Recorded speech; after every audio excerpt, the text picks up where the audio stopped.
Bonjour famille, welcome once again to Twitreadings. We are still on the book The Richest Man in Babylon, and we're on the third chapter, and guess what? We're on the last part of the third chapter.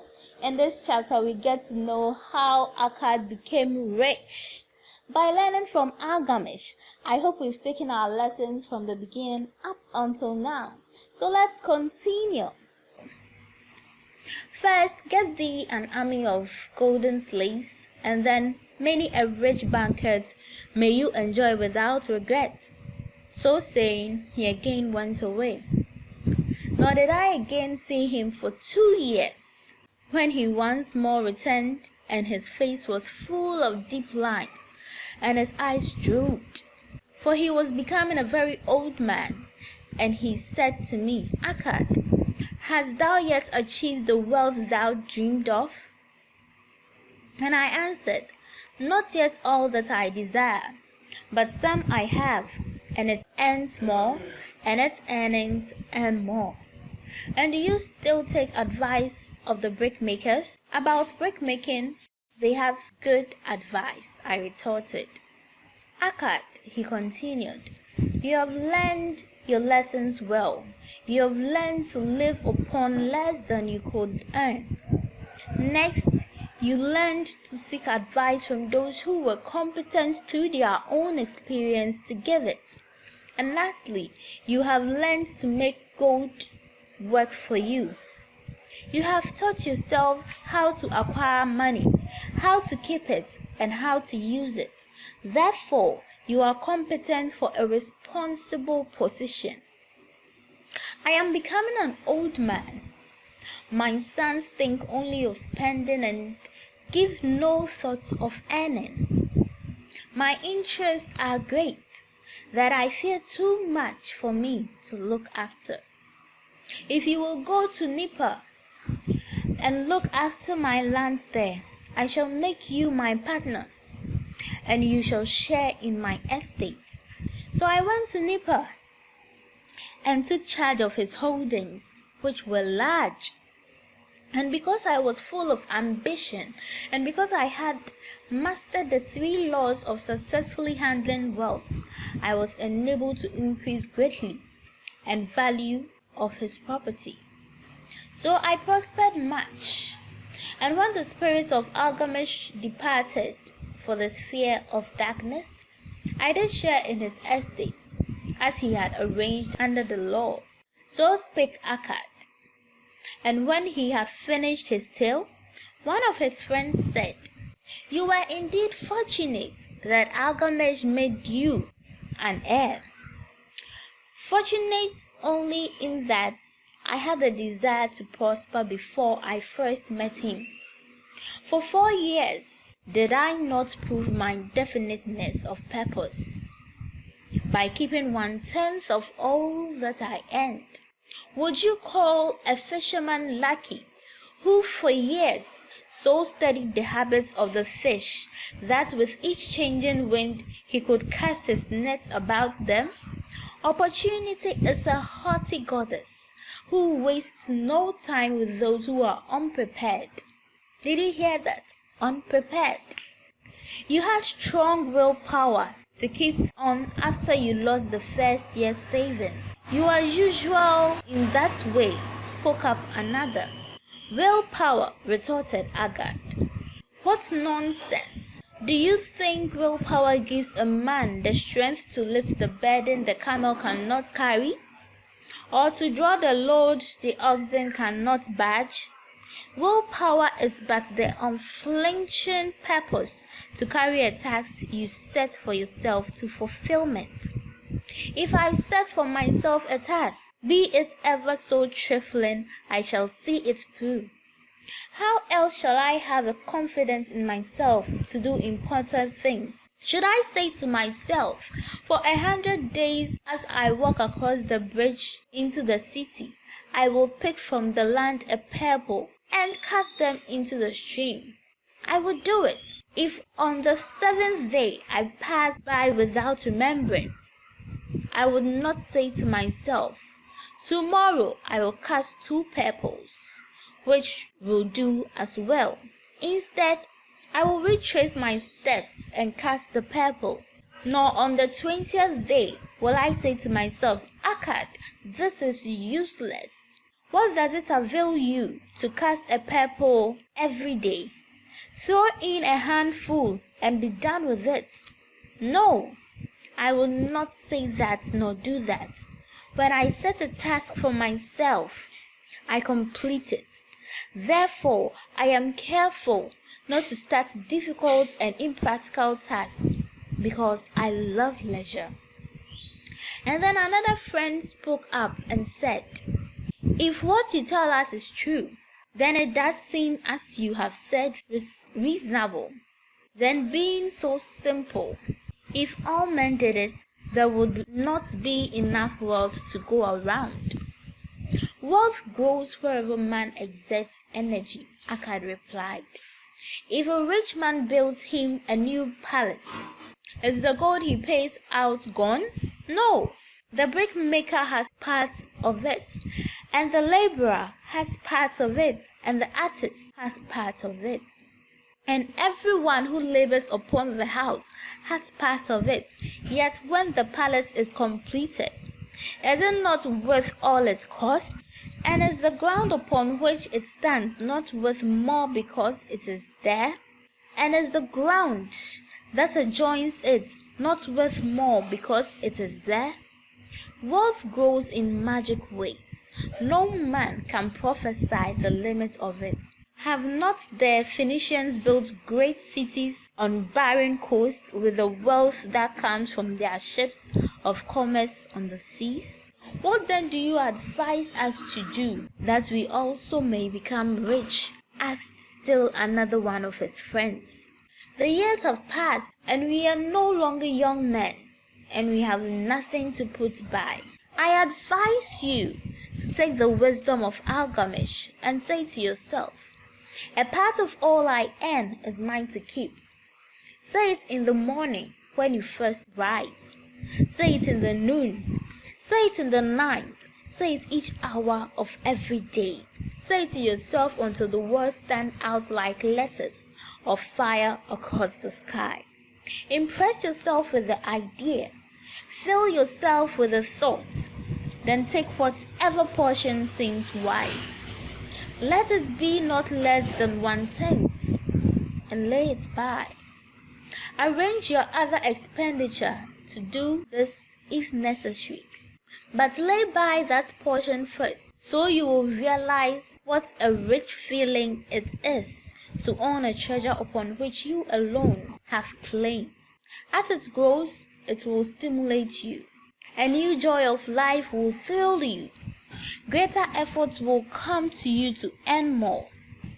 For your increased earning, will not the same percentage be also yours to keep? Then learn to make your treasure work for you. Make it your slave. Make its children and its children's children work for you. Ensure an income for thy future. Look thou at the aged, and forget not that in the days to come thou also wilt be numbered among them. Therefore invest thy treasure in greatest caution, that it may not be lost.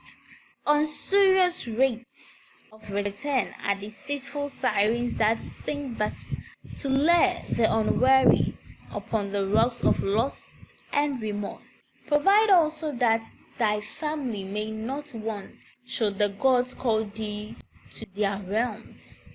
For such protection, it is always possible to make provision with small payments in regular intervals. Therefore, the provident man delays not in expectation of a large sum becoming available for such a wise purpose.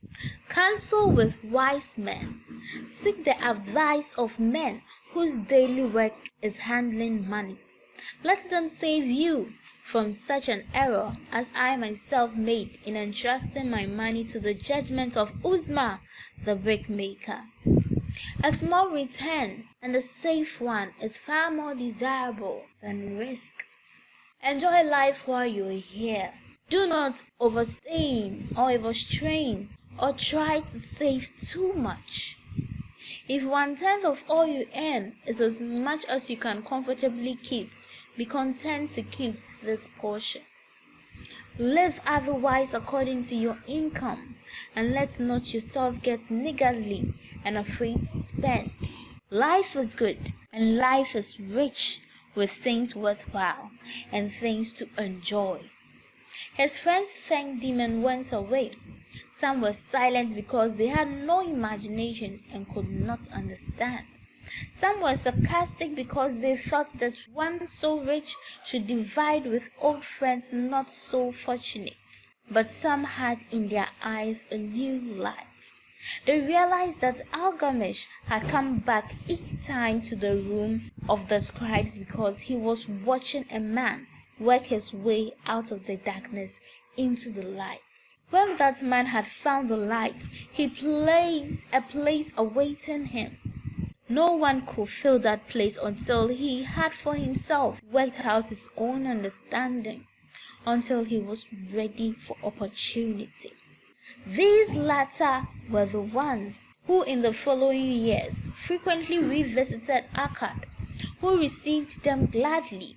He counseled with them and gave them freely of his wisdom, as men of broad experience are always glad to do.